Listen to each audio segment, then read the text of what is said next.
Buenas tardes. Nos disponemos a dar el parte médico relacionado con el COVID-19 en Yucatán. Adelante, doctora. Gracias, doctora. Buenas tardes. Este es el parte médico de este domingo 5 de septiembre. A partir de mañana, jóvenes de 18 a 29 años de 37 municipios del estado recibirán la segunda dosis contra el coronavirus en una nueva etapa de vacunación en Yucatán. Las dosis de la farmacéutica Sinovac se administrarán del lunes 6 al jueves 9 de septiembre de la siguiente forma. Mañana lunes arrancará este proceso con la vacunación de la segunda dosis a jóvenes yucatecos de 18 a 29 años de Valladolid, Progreso, Tecash, Chemash, Ticul, Oshkushkap, Motul, Junucma, Izamal y Peto. El martes 7 de septiembre iniciará en las localidades de Maxcanú, Jalachó, Espita, Tecó, Temozón, Tixcocop, Yaxcabá, Acanque, Sucacap y Muna. De acuerdo a lo programado, el miércoles 8 de septiembre se administrarán dichas dosis a jóvenes que viven en Aquil, Tinum, Tequit, Concal, Chichimilá, Sellé, Silán González, Vaca, Guayma y Suquilá. Finalmente, el jueves 9 de septiembre, este proceso concluirá con la vacunación en las demarcaciones de Chumayel, Yaxcucul, Cantamayec, Yobaim, Bocobá, Sutzal y Sanacat. También el próximo martes 7 de septiembre iniciará la vacunación contra el coronavirus de los jóvenes de entre 18 y 29 años que viven en Mérida, luego de que arribaron al territorio 236.200 dosis de la farmacéutica AstraZeneca.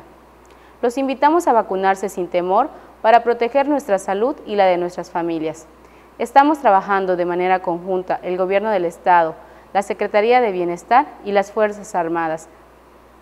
Como se ha señalado, en la reapertura económica, los datos más importantes son la ocupación hospitalaria y los ingresos diarios. El día de hoy tenemos 275 pacientes en hospitales públicos. 55.707 pacientes ya se recuperaron, no presentan síntomas ni pueden contagiar. Esta cifra representa el 87% del total de contagios registrados, que son 63.834.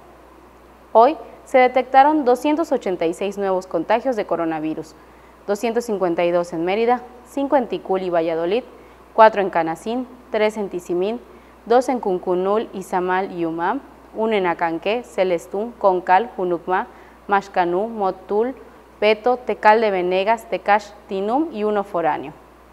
De los 63.834 casos positivos, 533 son de otro país u otro estado. Específicamente en Mérida, se han diagnosticado 37.699 personas contagiadas de coronavirus que viven en la zona norte 10.158, en la zona oriente 9.623, en la zona centro 3.539, en la zona sur 5.461, en la zona poniente 8.918. Lamentablemente en este parte médico informamos de 14 fallecimientos, son 7 mujeres y 7 hombres de un rango de edad de 28 a 89 años. Sus principales enfermedades fueron hipertensión arterial, diabetes, asma, insuficiencia renal crónica y obesidad. 6 residían en Mérida, 2 en Canacín, 2 en Tecash, 1 en Tizimín, 1 en Bocobá, y 1 en Progreso y 1 del municipio de Escárcega del vecino estado de Campeche. En total, son 5.566 las personas fallecidas a causa del coronavirus. De los casos activos, 2.286 están estables, aislados, monitoreados por personal médico de los servicios de salud de Yucatán. Presentan síntomas leves. Como ya se mencionó, 275 de los casos positivos están en hospitales públicos y en aislamiento total. Hay otros pacientes a la espera de diagnóstico. El rango de edad de los casos es de 1 mes a 107 años. Los indicadores semanales del Semáforo Estatal de Salud marcan color naranja. Este es todo el reporte, doctora. Gracias. Continuaremos informando todos los días por este mismo medio. Muchas gracias.